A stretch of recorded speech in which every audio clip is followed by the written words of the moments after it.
저는 이제 인천 장애인 자립생활센터에서 일을 하고 있고요. 이름은 김광백입니다.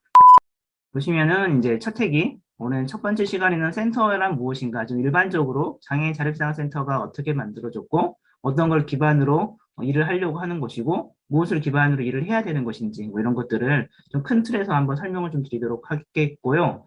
두 번째, 세 번째 시간에는 이제 저희가 센터와 실무와 관련해서 사업은 어떻게 하지라는 파트, 그 사업 계획서는 어떻게 쓰고 어떻게 구성하고 어떻게 만들 수 있는 것인지 이런 것들에 대한 내용과 3회기는 이제 행정, 그러니까 사업을 하려면 실제로는 행정이 되게 중요하잖아요. 그 다음에 뭐 대부분 기관이 그러겠지만은 별도의 회계 담당이 따로 있지는 않으시죠. 다들 대부분 다 하시는 분들이 다 알아서 회계도 하셔야 되기도 하고, 물론 이제 회계를 담당하는 어떤 업무를 하는 사람은 있겠지만은, 이제 기본적으로 품위서라든가 이런 것들은 다 작성하실 거라고 생각이 들어져요. 그래서 뭐 그런 회계 실무는 어떻게 하는 것인지, 이런 것들에 대한 큰 틀만 말씀드리도록 하겠습니다.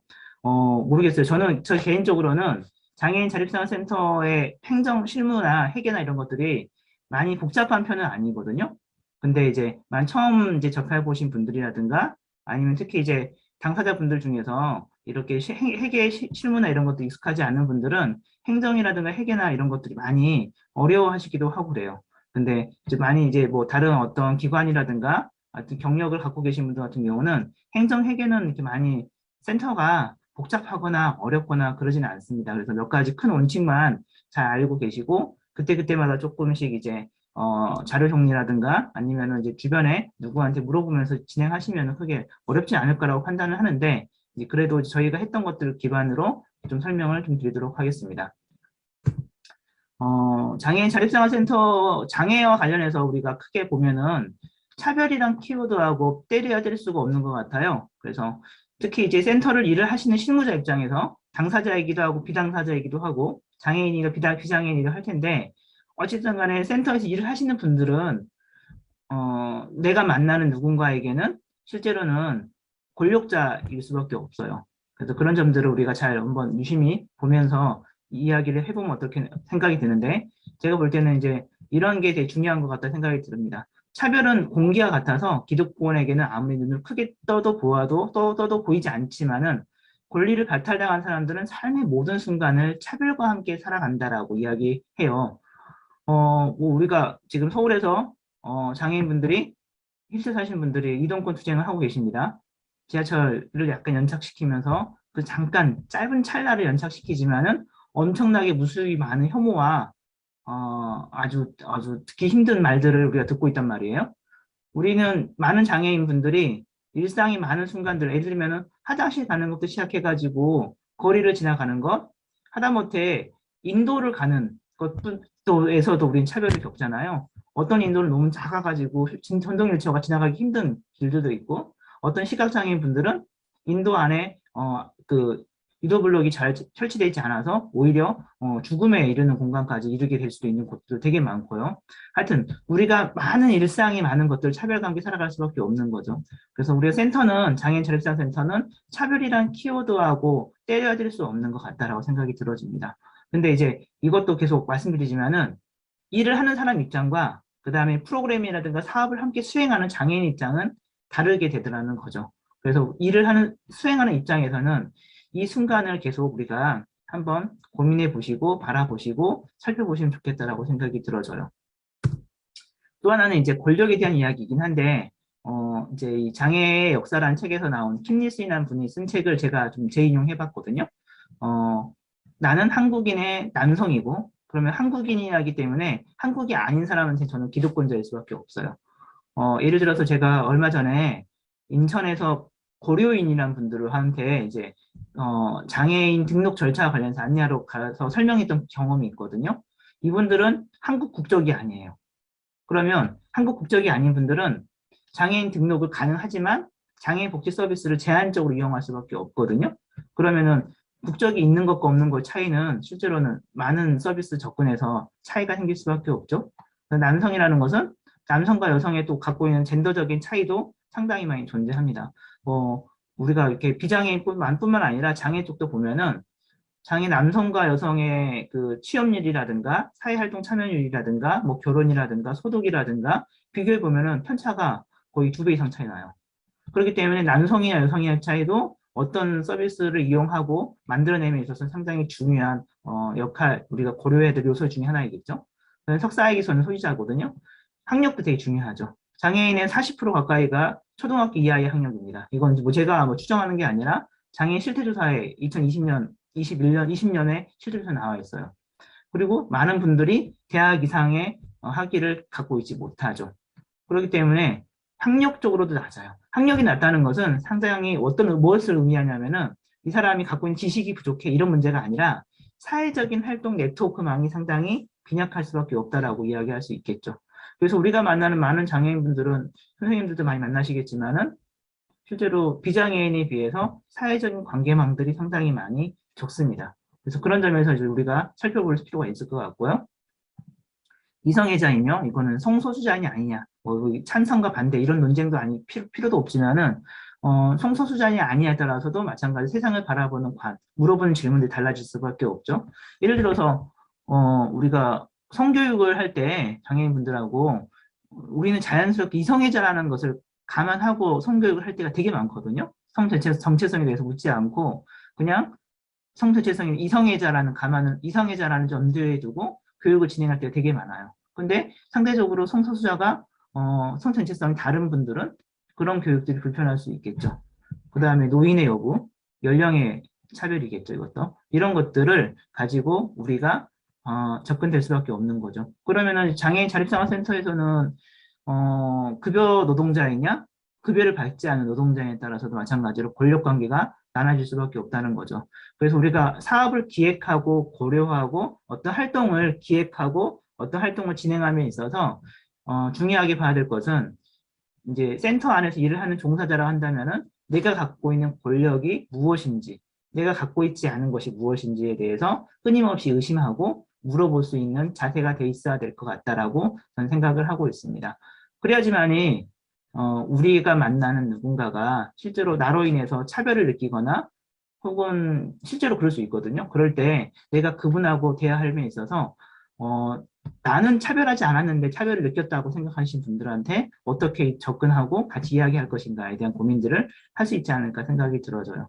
저도 가끔씩 이제 어떤 당사자분한테 차별당했다라고 고발당한 적도 가끔 있었거든요. 근데 이제 실제로 만나서 이야기해 보면은 주어진 권력성의 차이에 의해서 뭐라 해야 될까요? 이렇게 나타나는 일들이 생긴다는 거죠. 그래서 이 앞에 두 가지 문장들 한번 잘 기억해 보시면서 한번 우리가 3강 이 세 가지 강의를 같이 이야기해 보면 좋겠다 생각이 들어집니다.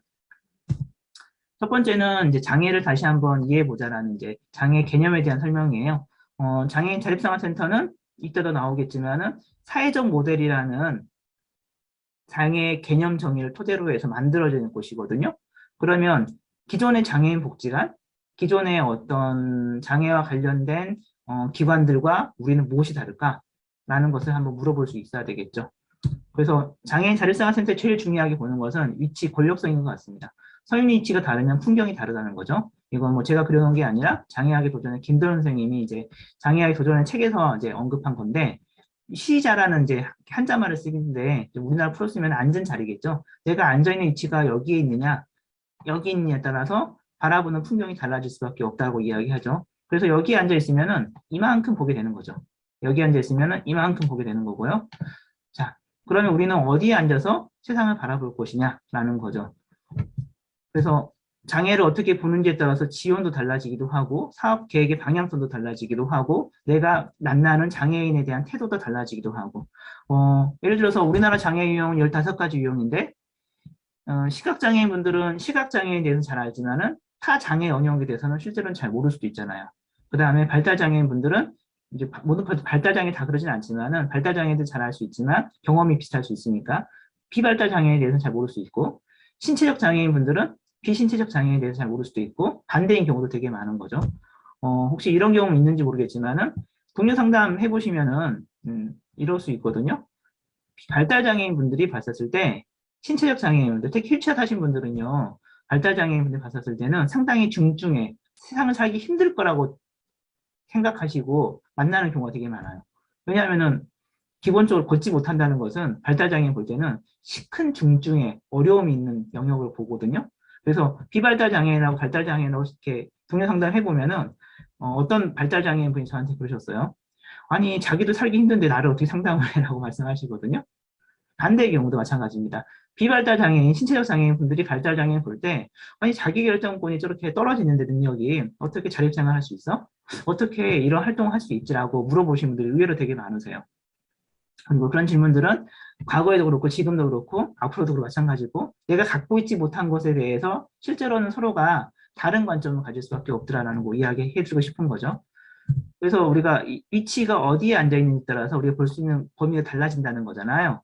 그러면 장애인 자립생활센터에는 무수히 많은 다양한 유형의 경험을 갖고 있는 장애인 분들도 일을 하시고 계실 것이고 또 다양한 경험을 갖고 있는 비장애인 분들도 일을 하고 계실 텐데 이분들이 어떤 풍경을 볼 것이냐 어떤 풍경을 보려고를 합의할 것이냐는 되게 중요한 것 같다라고 생각이 들어지고요. 그런 점에서 장애 개념을 정의 내린다는 것은 우리 안에서 어떻게 장애를 정의 내리고 합의할 것인지 그리고 우리는 어떤 정의를 토대로 센터를 이끌어 갈 것인지 함께 할 것인지를 이야기해 보는 건 중요한 것 같다 생각이 들어집니다. 그래서 우리가 장애 개념은 과거로부터 이렇게 되어 있죠. 디스, 어빌리티, 불가능해서 나온 말이잖아요. 원래 애초엔 장애란 말이 없었다가 이제 뭐 역사적인 연원을 따지면은 한 1800년대 뭐 뒤에 자본주의가 시작하면서 장애란 말이 등장했다라고 이야기합니다. 그래서 그때 시작한 게 not able, 할 수 없는 몸과 disable이죠. disable body, 일할 수 없는 몸과 능력이 있는 몸을 구별하기 시작한 게 한 1800년대예요. 그러니까 우리나라 사회복지계에서 제일 나쁜 말 중에 하나가 저는 구비논이라는 말이라고 생각하거든요. 구비논. 혹시 사회복지 역사 공부해 보신 분은 아시겠지만은 1600년대 구비논이 사회복지 역사의 출발이다라고 많은 분들이 이야기해요. 근데 구비논이 영어로는 오크하우스거든요.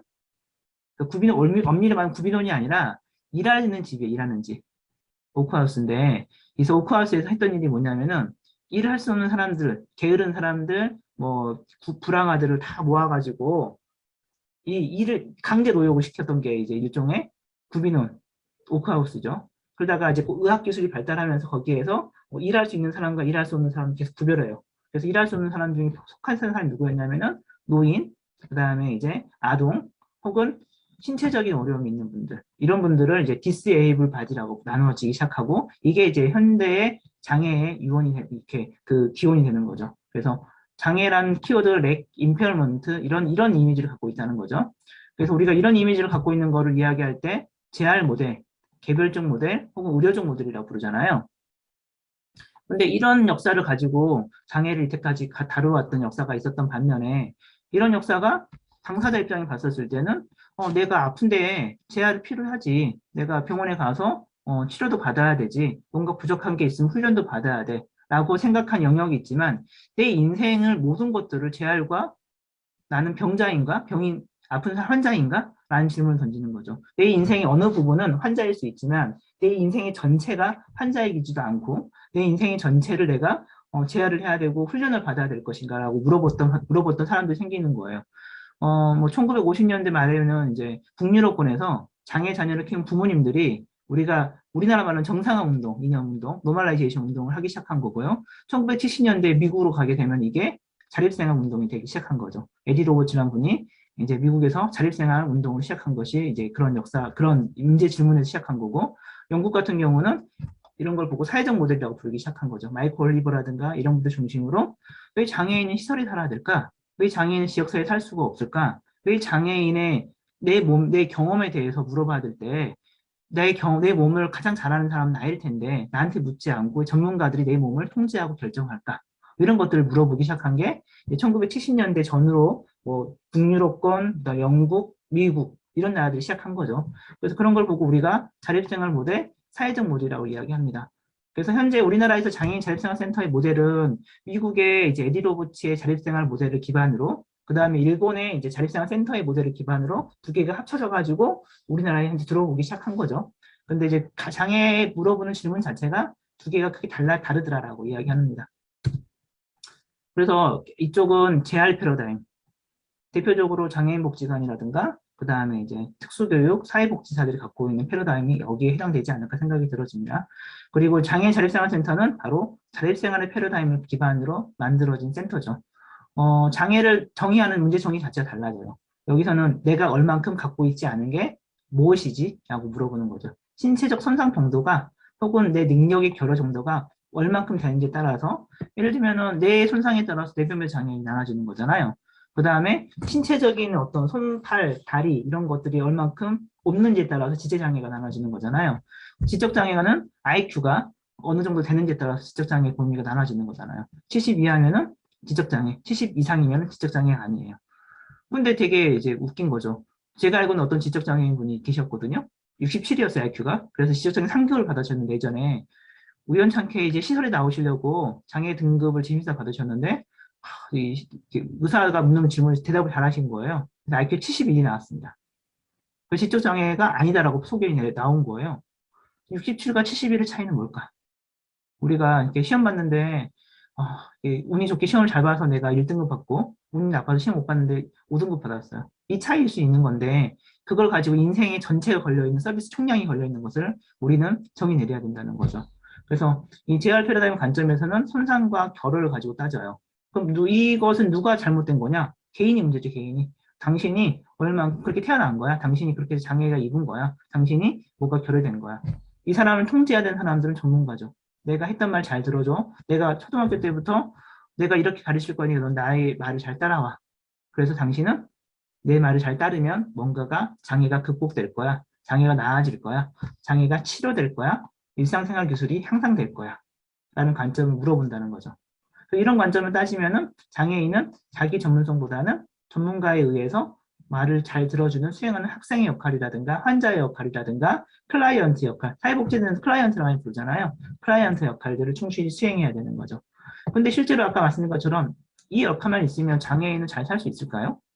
라고 물어보기 시작한 거예요. 시설화된 어떤 사회적인 입장이 장애를 장애인을 만들더라라고 1960년대에 어떤 영국에 있는 분이 이야기하셨어요. 지역사회에서 비장애인과 동등하게 똑같이 살지 않더라도 동일한 연령에 동일한 패턴으로 동일하게 서비스를 제공하고 환경을 만들어주면은 비장애인만큼은 못하더라도 그 정도의 유사하게 삶을 살 수 있을 것 같아라고 1970년대, 60년대에 스웨덴 니르제라는 사람이 정상화 이념 운동을 했었어요. 그 다음에 에디 로버츠는 내 삶을 가장 잘하는 사람은 우리인데 우리를 통해서 우리를 설명하고 우리를 통해서 우리와 함께하고 우리를 통해서 전문가들이 더 역할을 할 수 있어야 한다고 이야기했죠. 이 레디 로버츠가 그런 얘기를 했단 말이에요. 70년대에. 그래서 이렇게 이야기하기에 바로 자율생활 패러다임인 거죠. 여기서 중요하게 보는 것은 당신이 갖고 있지 않은 게 아니라 우리 사회가 환경이 갖고 있지 않은 게 무엇인지 찾는 거죠. 편의시설이 얼마큼 부재되어 있어? 엘리베이터가 있는지 없는지, 경사로가 설치되어 있는지 아닌지, 장애인이 설치되어 있는지 아닌지에 따라서 장애인의 삶은 달라진다는 거죠. 장애인이 갈 수 있는 학교가 있는지 없는지, 그런 서비스가 있는지 없는지에 따라서 삶이 달라지는 거지 그 사람이 갖고 있지 않은 거, 걷지 못하고 말하지 못하고 보지 못하고 인지하지 못하고 심리적으로 어려움이 있고가 중요하지 않다라고 이야기하기 시작합니다. 그래서 여기서 중요한 거는 내가가 아니라 내 주변을 둘러싼 환경이죠. 그러면 이 환경에서 누가 이 환경을 통제하고 조정해야 되느냐? 나에게 맞는 환경이 뭐지? 라고 물어보는 거죠. 수요자와 소비자입니다. 그래서 이 통제의 주체는 나죠, 당사자죠, 당사자. 여기서 이야기하는 게 자기결정이에요. 이전의 역사에서는 의사가 당신은 장애가 있으니까 특수학교 가세요라고 땅땅땅 내려버립니다. 그러면요, 할 수 있는 게 없어요. 그냥 특수학교 가든가 그냥 집에 있거나 해요. 근데 자율사회 패러다임에서는 내가 가고 싶은 학교는 내 집 앞에 있는 학교야. 그럼 나한테 필요한 건 뭐냐면 특수교사, 그 다음에 특수교육 보조 실무사, 활동지원사, 그 다음에 여러 가지 편의시설, 그 다음에 나를 가르칠 수 있는 교과서라든가 보조기구들이라고 이야기하는 거죠. 자율사회 패러다임에서는 나를 중심으로 나에게 필요한 게 무엇이? 라고 물어보는 거고 찾아내는 거예요. 그래서 이런 패러다임을 가지고 만들어진 게 바로 동료 상담을 기반으로 하고 있는 자율생활 센터죠. 여기서 주의를 중요하게 바라봐야 되는 것은 법과 제도의 변화구나 장애에 대한 인식의 변화, 태도의 변화를 요구하고 있습니다. 그래서 우리가 2000년대 이후에 장애와 관련된 많은 법들은요, 자립생활 패러다임의 기반으로 만들어진 겁니다. 물론 이제 예산이 충분하지 않고 행정적인 여러 가지 문제로 인해서 잘 되지 않고 있죠. 우리가 이동거 투쟁하고 있지만 2005년도에 교통열차 이동 편의점입법 만든 것도 2000년대 초반에 장애 이동거 투쟁을 열심히 했던 당사자들에 의해서 만들어진 거잖아요. 2007년도에 우리나라에서 장애인 차별금지법도 마찬가지로 바로 이런 자립생활 패러다임을 기반으로 장애 정의가 내려졌고 법이 만들어진 거고, 장애인 대한 특수교육법도 마찬가지로 학교를 다니는 장애 학생들에게 바로 이런 환경적인 것을 어떻게 제공할 것인가를 법적으로 나열을 해놨죠. 그 다음에 2010년도, 2014년도 뭐 이렇게 활동지원법이라든가 장애연금법이라든가 2014년대 발달장애인 지원법 이런 것들도 마찬가지로 이런 패러다임의 기반을 만들어진 거예요. 근데 이제 시간이 지나면서 자립생활 지원 패러다임이 나옵니다. 자, 자립생활 패러다임은 비발달장애인, 신체장애인 분들한테는 이게 그럴싸하고 되게 괜찮아요. 근데 신체장애인 아닌 장애인분들, 정신적 장애인분들한테는 이것만 가지고 이야기하는 게 좀 부족해 보여요. 예를 들면은 장애인 화장실이 있고 없고가 비발달 장애인한테도 비발달 장애인 되게 중요하지만 발달 장애인한테는 장애인 화장실이 없어도 크게 상관없을 수 있거든요. 물론 있으면 훨씬 좋아요. 근데 이 발달장애, 정신적 장애인 분들을 더 장애화시키는 것은 실제로는 환경도 환경이지만은 당사자와 비장애인이 맺고 있는 관계와 과정들이 상당히 억압적이거나 폭력적인 것들이 많이 좌우하더라라고 이야기합니다. 그래서 여기서 문제의 정의는 뭐냐면 당신이 갖고 있지 않은 어떤 인지적인, 심리적인 어려움을 넘어서서 전문가라든가 주변인이라든가 이 주변인들이 당사자와 상호 협력을 잘 하지 못하는 태도의 문제, 전문성의 문제, 혹은 이런 여러 가지의 환경의 문제라고 이야기하고 있는 거죠. 그래서 여기서 중요하게 보는 것은 관계와 과정을 되게 강조합니다. 그래서 2010년대 이후에 많은 장애인 자립생활센터에서 발달장애인 자조모임이라든가 이런 것들을 많이 해요. 자조모임 많이 하는 이유가 뭘까요? 비발달 여장의 영역에서도 장애인 자립생활센터에서 제일 중요한 게 자조모임이거든요. 동료 상담을 기반으로 한 자조모임. 발달장애 영역도 마찬가지로 동료 상담을 기반으로 한 자조모임 제일 중요해요. 자조모임 중요한 이유는 뭐냐면 자조모임 속에서 여러 가지 경험도 하고 내가 목소리를 내보기도 하고 그러면서 내가 사회적으로 어떤 것들을 요구해야 되고 어떤 것도 경험들을 배우거나 어떤 경험들을 내가 서로 교환할 것인지에 대한 끊임없는 이야기장의 자조모임이잖아요. 우리가 어떤 프로그램을 만들어야지만 그 경험을 이야기하는 게 아니라 일상에서 서로가 나와 유사한 경험을 갖고 있는 사람들이 만나가지고 같이 이야기하고 경험을 나누는 것. 이게 동료 상담, 집단 동료 상담에서 하는 일이잖아요. 감정해봐. 이런 것들을 끊임없이 하는 거죠. 그러면서 당사자의 주도성들을 자기 결정 것을 배우기도 하고 환경을 조정하게 해요. 그게 바로 이제 우리가 자조모임인데 이게 바로 이 관계와 과정의 측면에서 되게 중요하게 다루는 거죠. 그래서 여기서 중요하게 보는 것은 시민이라는 관점을 가지고 있어요. 발달장애인도 시민이고 발달장애인도 사람이야라고 이야기하는 거죠. 실제로 아까 중간에 말씀드렸지만은 많은 발달장애인 분들을 바라볼 때 장애자립생활센터에서 여전히 발달장애인을 환자의 역할로 보는 분들도 되게 많으시죠. 비발달 장애인은 수요자고 소비자인데 발달 장애인은 자기결정권이 약하기 때문에 자기결정권을 훈련을 받든가 아니면은 훈련을 통해서 내가 성장해야 돼, 역량 강화해야 돼라고 바라본다는 거예요. 그 관점은 바로 여기에 해당되거든요. 근데 많은 장애인 자립생활센터에서도 마찬가지로 자립생활 패러다임을 주장하지만은 실제로는 발달 장애인에게는 재활 패러다임을 요구하기도 하고 그런 프로그램을 만들어내고 있더라라고 이야기하고 있는 거죠. 그래서 여기서 제일 중요한 건 우리가 피프버스트 센터처럼 당사자나도 옹호그룹을 어떻게 만들고 지원할 것인지 이 사람들과 어떻게 수평적인 관계를 만들 것인지에 대한 이야기를 하고 있습니다. 그럼 장애인 자립생활센터는 아마 이제 두 가지 패러다임을 가지고 장애의 정의를 가지고 우리가 바라보고 장애를 정의 내려야 된다라고 말씀드릴 수 있겠죠. 그래서 우리가 쓰는 많은 표현들 중에서 역량 강화라는 말을 많이 써요. 전문가들은 역량 강화해야 돼요. 종사자들은 역량 강화해서 누구에게 도움이 돼야 되냐면 내가 만나는 대상자, 참여자, 내가 관계 맺고 있는 사람들과 도움을 줄 수 있어야 되는 거죠. 근데 우리는 이제 끊임없이 대상자라고 불리는 사람들한테 역량 강화 교육을 많이 하려고 해요. 역량 강화 교육의 핵심은 바로 재활의 패러다임을 갖고 있더라라고 이야기하는 거죠. 그분들은 역량 강화 될 필요가 있는 게 아니라 실제로는 권력을 갖거나 권력을 통해서 더 나은 목소리를 크게 확산시키는 게 중요하지 않을까라고 이야기하는 게 이제 더 맞는 표현이지 않을까 생각이 들어지거든요.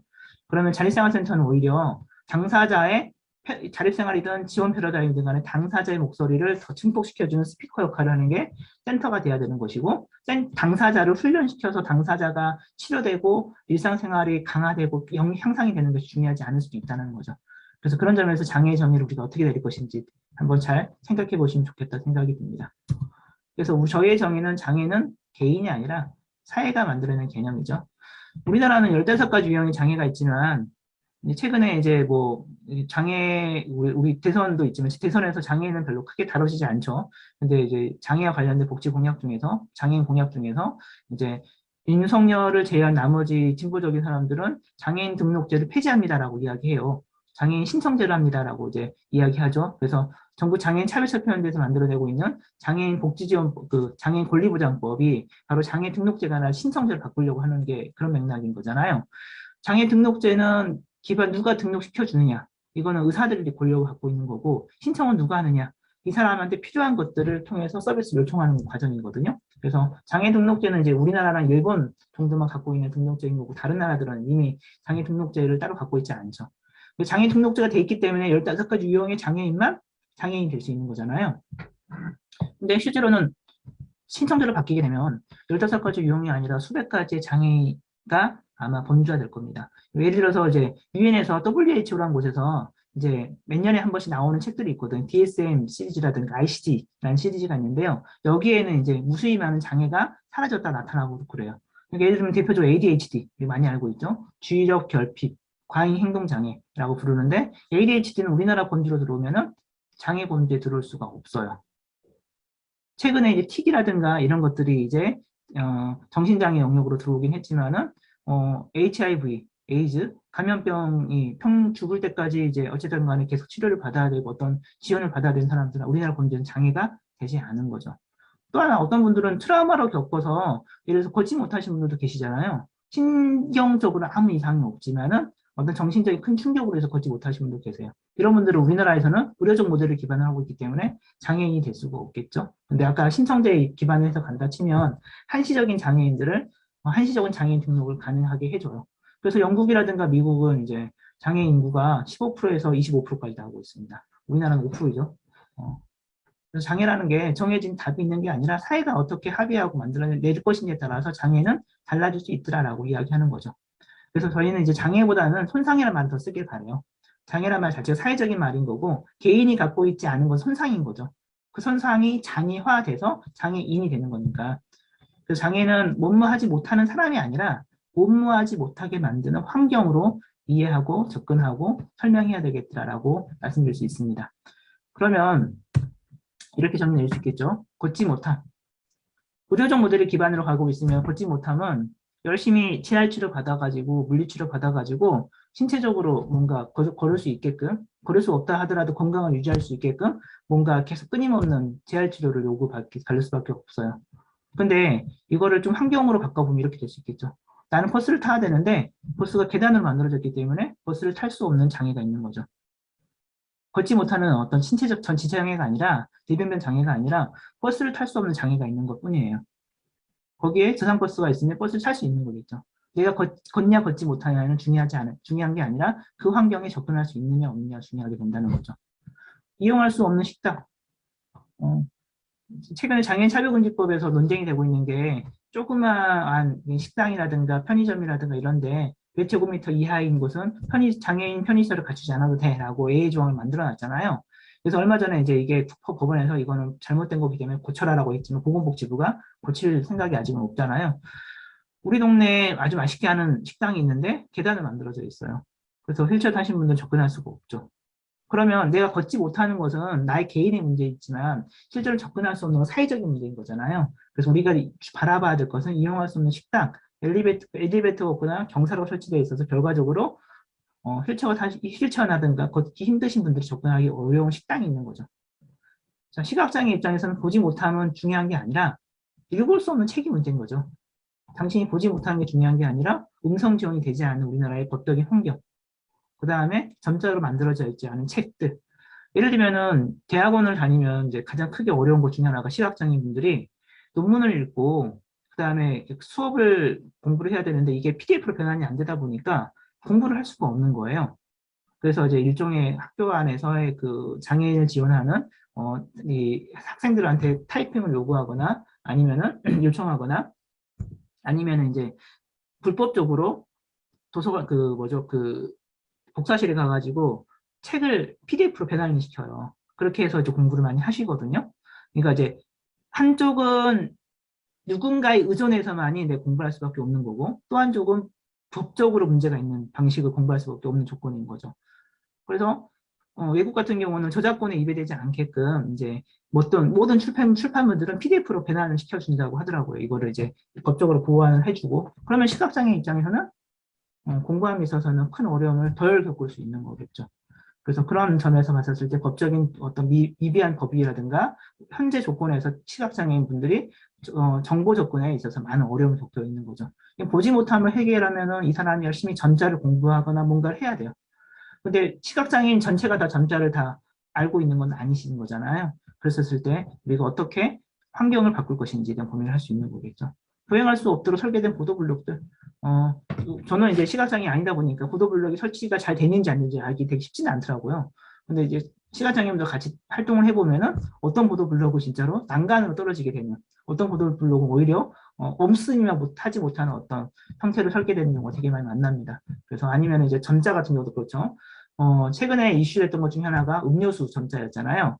캔 뚜껑에 있는 전자가 콜라인지 사이다인지 주스인지를 알 수가 없어요. 다 그냥 음료수로 표기되어 있기 때문에 그러면은 시각장애 입장에서는 이것을 내 스스로 고르기보다는 누군가한테 의존해서야지만이 고를 수밖에 없는데 갈수록 무인 점포가 늘어나는 상황에서 시각장애인은 무인 점포를 이용하기가 더 어려워지지 않겠냐는 생각이 들어지거든요. 그런 점에 봤었을 때는 환경이 그 사람을 더 장애화시킬 수밖에 없게 된다는 거죠. 듣지 못하면 청각장애겠지만은 청각장애가 아니라 설명해주지 않는 영어라든가 언어로서 수어를 언어로서 인정해주지 않는 사회의 문제가 있을 수 있겠죠.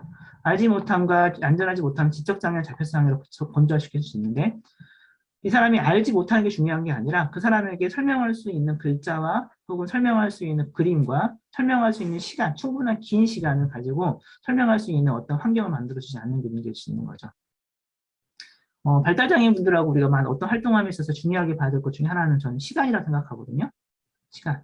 그러니까 같은 말이라도 반복적으로 더 쉽게 혹은 당사자 입장에서 이해할 수 있는 환경, 어떤 그림을 가지고 시각화시키는 방식들. 그러려면 더 많은 시간과 더 많은 에너지가 필요해요. 그러려면은 이 비발달 장애인이 1시간은 발달 장애인이 2시간일 수 있는 거잖아요. 예를 들어서 비장애인이 1시간은 휠체어 타신 분들한테는 3시간, 4시간 차이가 생기잖아요. 지하철 타고 이동하는 것들, 콜택시 예약하는 것들, 그 다음에 일상적으로 밥 먹는 과정들이라든가 이런 거 다 따지면 시간의 편차가 비장애인이 1시간이 장애인이 1시간하고 동일하다는 것은 말이 안 되는 거죠. 그러면 장애 유형별로 놓고 봤었을 때도 다 다른 시간표가 주어질 수밖에 없다는 거죠. 그래서 알아줄 수 없는 글자라든가 이런 것들이 환경의 문제. 최근에 읽고 쓰기 쉬운 책을 만들거나 다양한 방식으로 소통해 보려고 하는 방식들도 바로 이런 맥락에 들어있는 거죠. 자폐성 장애인에게는 마찬가지로 얌전하지 못함 이런 말이 많이 주어지기도 하고 행동상의 어려움이 있어라고 부여지기도 하는데 그는 그 사람이 갖고 있는 신경적인 어려움이거든요. 이거를 어떻게 바꿀 수는 없어요. 바꾼다는 것은 우리가 산만한 환경을 조정해 준다거나 적절한 보조기구를 제공해 준다거나 아니면 우리가 그 사람들의 시간을 좀 더 그 사람이 심리적으로 안정감을 가질 수 있는 환경을 기다려주거나 만들어주는 것이 중요한 거죠. 그래서 그런 점에서 봤었을 때 우리가 어떤 환경을 만들 것인지 관점으로 가야지 그 사람이 갖고 있지 못하는 지적 장애냐 자폐성 장애냐 시각 장애냐는 별로 중요하지 않더라라고 말씀드릴 수 있을 것 같습니다. 그래서 우리가 계속 우리 안에서 이 사람 무슨 장애인지라고 계속 물어보기도 하고 무슨 장애인지를 이제 기록을 해야 되니까 어쩔 수 없이 법적으로는 기록해야 되니까 그걸 모습 관심 있게 볼 수 있지만은 한 사람을 이해하는 키워드로 그 사람의 장애 유형은 때로는 많이 중요하지 않더라. 아주 중요하지 않은 건 아니지만은 많이 중요하지 않더라라고 말씀드리고 싶은 거고 그 사람이 갖고 있지 않는 어떤 환경들을 우리가 어떻게 보고 갖고 있는 것들을 어떻게 발견할 것인지를 찾아내는 노력이 중요하지 않을까 생각이 들어져요. 그래서 실제로 이런 관점으로 바라보게 되면은 사업계획이라든가 내용들이 많이 달라질 수밖에 없더라라고 말씀드릴 수 있겠죠. 그리고 실제로 이런 관점으로 나중에 행정 실무를 하잖아요. 그러면은 공무원들하고 진짜 많이 싸울 수밖에 없어요. 많이 싸워야 저는 생각하고요. 그리고 다른 관점으로 다른 어떤 행정체계, 평가체계를 요구해야 되는 건 아닌가라고 생각이 들었습니다. 그래서 이제 어떤 분은 이렇게 이야기해요. 장애를 표현하는 게 아니라 인간공학적 관점에서 장애를 한번 써보자라고 이야기하죠. 그래서 시각을 사용할 수 없거나 사용하기 어려운 사용자가 있을 뿐이지 시각장애는 있는 게 아니라는 거예요. 청각을 사용할 수 없거나 청각을 사용하기 어려운 사용자가 있을 뿐이지 청각장애는 있는 게 아니라는 거죠. 손을 사용할 수 없거나 손을 사용하기 어려운 사용자가 있을 뿐이지 지체장애, 내변면 장애인이라는 게 표현하는 게 의미가 없다는 거죠. 그렇게 놓고 보면은 우리가 유니버셜 디자인이라고 많이 이야기하는데 혹은 인클루시브 디자인도 표현하거든요. 이건 포용적 디자인, 유니버셜 디자인은 우리가 이렇게 보편적 설계라는 말을 쓰는데 이제 조금 이제 요새는 인클루시브란 말을 쓰려고 많이 노력을 많이 해요, 사람들이. 근데 어찌됐든 간에 사용자의 입장에서 봤었을 때 그 사람이 장애냐 장애가 있느냐 없느냐에 따라서 그 사람이 어떤 걸 사용할 수 있는지 없는지에 따라서 환경을 재조정하는 게 중요하더라라고 이야기하는 거죠. 그래서 그런 점에서 장애를 정의해 보면은 예를 들어서 이렇게 옛날의 관점, 재활 모델, 류적 모델 관점에서 이렇게 표현해요. 나는 화장실 갈 때 도움이 필요하고 너무 약하기 때문에 내가 갖고 있지 못한, 걷지 못하고 말하지 못하고 내가 심리적으로 어려움을 겪고 있기 때문에 나는 학교를 못 다니고 특수학교만 갈 수밖에 없어라고 이야기했는데 그게 아니라 학교가 나를 지원해주지 못해서 편의설이 없거나 교사가 없거나 보조 인력이 없어서 내가 그 학교에 갈 수 없는 거지 라고 이야기하는 거죠. 앞에의 주장을 따르면 내가 문제잖아요. 뒤에 게 주장에 따르면 내가가 아니라 학교가 문제인 거죠. 정의를 어떻게 내리냐에 따라서 해석이 달라지기도 하고 그 해석을 어떻게 하냐에 따라서 우리가 접근하는 방법이 달라진다는 거죠. 그래서 장애의 정의는 장애 개인의 어떤 치료적 문제라든가 약을 잘 먹고 말고의 문제가 아니라 장애인 자립생활센터에서 바라볼 때 장애의 정의는 사회 억압의 관계에서 봐야 되는 거고 그 사회 억압을 어떻게 제거할 것인지 관점을 접근해야 돼야 되더라라고 이야기되는 거고 그 제거를 위해서 우리가 어떻게 활동할 것인지 그래서 그 안에 어떻게 여러 가지 사업이라든가 프로그램들을 넣을 것인지를 찾아내는 게 우리의 과제이기도 하고 우리가 해야 될 일이다라고 저는 생각을 하고 있습니다. 그래서 장애라는 것은 바꾸는 게 아니죠. 우리는 이야기하지만 아까 말씀드린 것처럼 우리 안에서 역량 강화라든가 당사자가 계속 뭔가 수정해서 배워서 바꿔나가길 바라는 요소들이 되게 많이 갖고 있고 그런 기대를 하고 있어요. 근데 실제로는 당사자를 바꾸기보다는 상황과 환경을 바꾸는 게 제일 중요하더라. 그럼 상황과 환경에서는요, 종사자도 상황과 환경이 포함됩니다. 내가 만나는 누군가, 당사자가 바뀌기 바래요. 라고 하면 그 사람이 바뀌어야 되는 게 아니라 내가 먼저 바뀌길 기대하는 게 더 빠르기도 하고 실제로는 더 편하기도 하고 더 그 사람이 결과적으로 바꿀 수 있는 중요한 과제가 되더라는 거죠. 예를 들면 이런 거죠.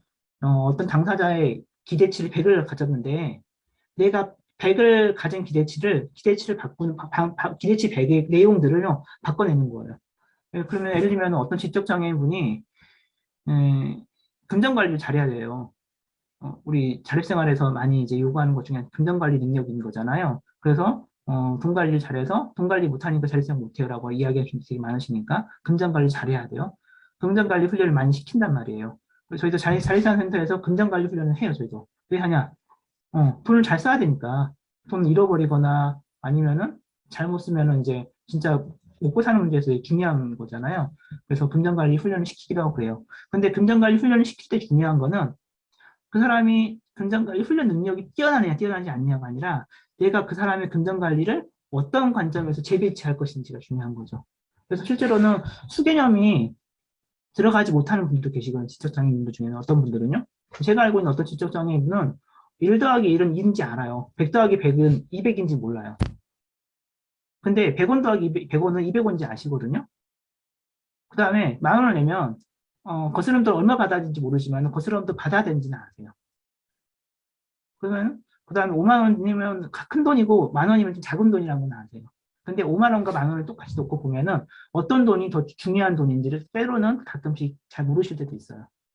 그러면 여기서 중요한 거는 수개념을 배워나가고 10,000원 더하기 10,000원, 2만 원 이거 쓰고 이런 문제가 아니라 즉 몸으로 어떻게 체화할 것인지를 배워나가는 것이 중요하죠. 그러면 우리가 몇 강의를 금전관리 훈련을 프로그램을 잡아가지고 금전관리 능력을 향상시킬 거야라고 잡는 게 아니라 일상 속에서 이 사람이 1년이든 2년이든 간에 서서히 그런 훈련을 통해서 그런 환경을 통해서 그 환경에 적응해 나가는 것을 어떻게 밟아낼 것인가가 중요한 거죠. 그래서 여기서 그러면 나중에 나오지만은 어떻게 측정할 것인지도 되게 중요하게 생각이 되어집니다. 그래서 예전에 저는 이제 저희 센터 자조 모임 좀 많이 있는데요. 자조 모임 활동할 때 공무원들과 많이 싸웠던 것 중에 하나가 자조 모임 도대체 뭐냐라고 많이 물어봐요. 그럼 자조 모임 속에서 뭘 측정할 것이냐, 어떻게 그 능력을 검증할 것이냐, 자조 모임 통해서 옹호 능력이 향상되는 것이냐, 진짜 향상되느냐 안 되느냐, 뭐 이런 거 가지고 물어봐요. 그러면은 그것을 우리가 현재 알고 있는 수준으로 측정할 수 있을까요? 나랑 관계 맺은 당사자는 저랑 잘 라포가 형성되어 있기 때문에 저를 통해서 막 자기가 생각하는 이야기 많이 해요. 근데 어떤 발달장애인이 처음 만난 사람한테는 말 못해요. 수줍고, 친하지 않고, 혹은, 되게 많이 이제, 뭐라 해야 될까요? 일반화시키기 어려운 장애 유형이 있는 거니까. 그래서 그분은 이제 누군가 만났었을 때는 또 자기가 갖고 있는 역량을 발휘하지 못하는 거죠. 그럼 자조모임은 그런 것을 변환시켜주는 훈련의 프로그램 장인 것인가? 아니면 우리끼리라도 있었을 때 뭔가 억울하고 화난 것을 표출할 수 있는 해방의 공간이어야 되는 것인가? 자, 그러면은 앞에 거를 훈련의 장으로 놓고 우리가 측정해 버리는 순간 우리는 그 사람의 능력을 계속 검증해야 되거든요. 이건 의료적 모델 관점이에요.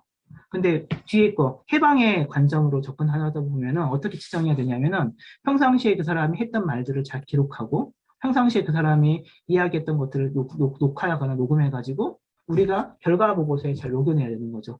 A라는 사람이 자조모임 와가지고 일상에서 이런 것을 겪었더라.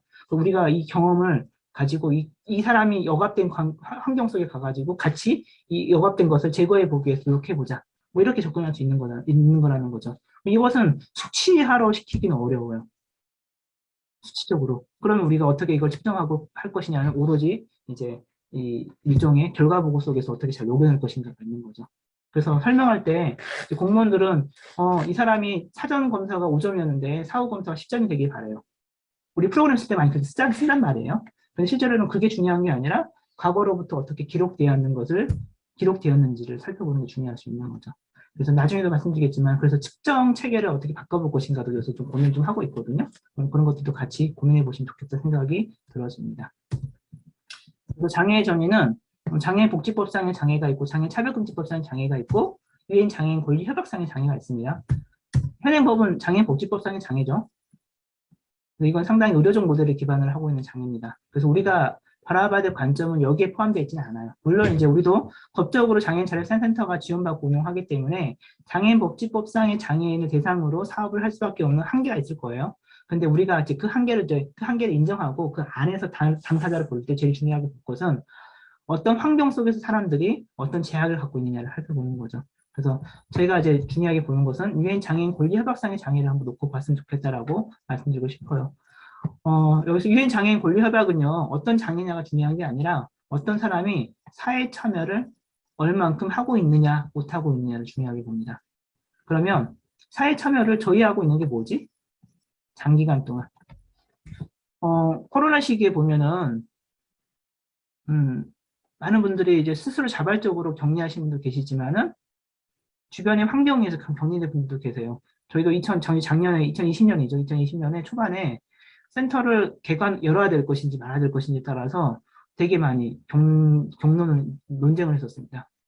예를 들면 저희 센터에 자주 오신 어떤 분은요, 저희 센터가 아니면 갈 데가 없는 분도 계시거든요. 그냥 하루 종일 앉아있다 가셔요. 그다음 프로그램에 참여하시고, 그러면 와서 점심도 드시고, 그냥 있다 가셔요.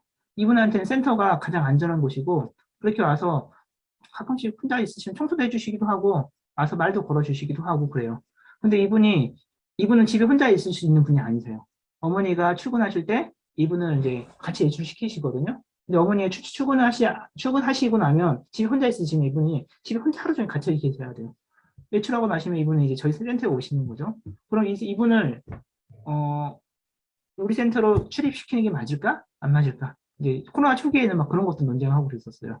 비장애인 분들은 우리도 불안하니까 센터를 잠시 문 닫았으면 좋겠어라고 다 이렇게 문 닫을 때니까 그랬던 분이 계셨던 반면에 또 어떤 분은 그래도 불구하고 갈 데가 없는 분들은 여기라도 있는 게 더 안전한 거 아니야? 막 이런 거 가지고 서로 이제 논쟁도 하고 서로 이제 상처도 받고 상처를 주기도 하고 그랬었던 시간이 있었던 거죠.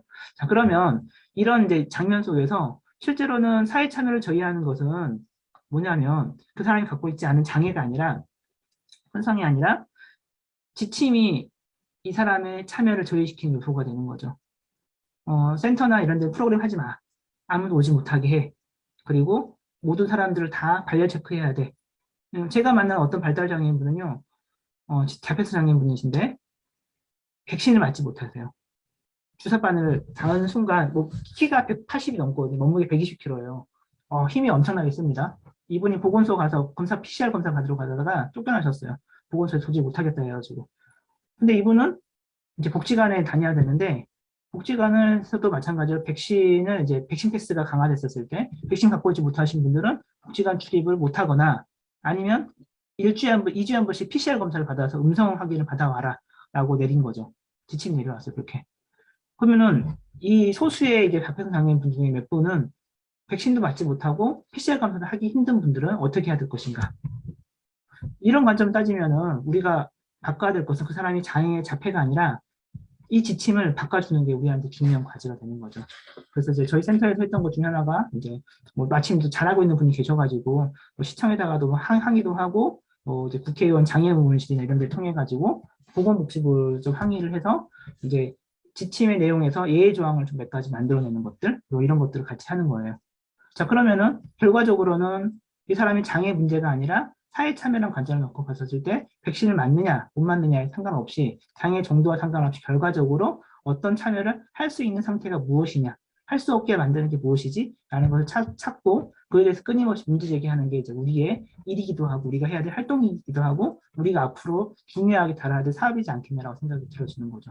그래서 장애 정의를 유엔 장애인 권리 협약의 어떤 우리가 그 정의를 가지고 한번 접근해 보시고 찾아보면 좋겠다라고 생각이 들어지고 실제로는 장애인 자립생활센터는 바로 이런 당사자가 골방에 처박고 우리 장애 해방가 노래 중에 시설에 처박게 골방에 처박게 이런 말이 있잖아요. 골방이 아니라 활동을 통해서 이 세상이 긍정적으로 바뀌어 나가기를 바라는 의미에서 센터가 만들어진 거기 때문에 그런 점에서 우리가 그런 활동들을 어떻게 구성할 것인지를 찾아내는 게 중요하지 않을까 생각이 들어집니다.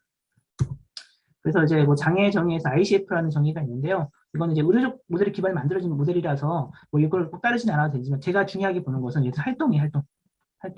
이 사람이 평상시에 어떤 활동을 어떻게 하고 있을까를 한번 계속 눈여겨서 보고 기록해 보시는 게 어떨까 생각이 들어집니다. 그래서 이 활동을 기반으로 센터의 프로그램을 만들어내거나 공유 상담을 하거나 개인별 지원을 하거나 그럼 결과적으로는 활동이 늘어나는 게 중요한 거죠.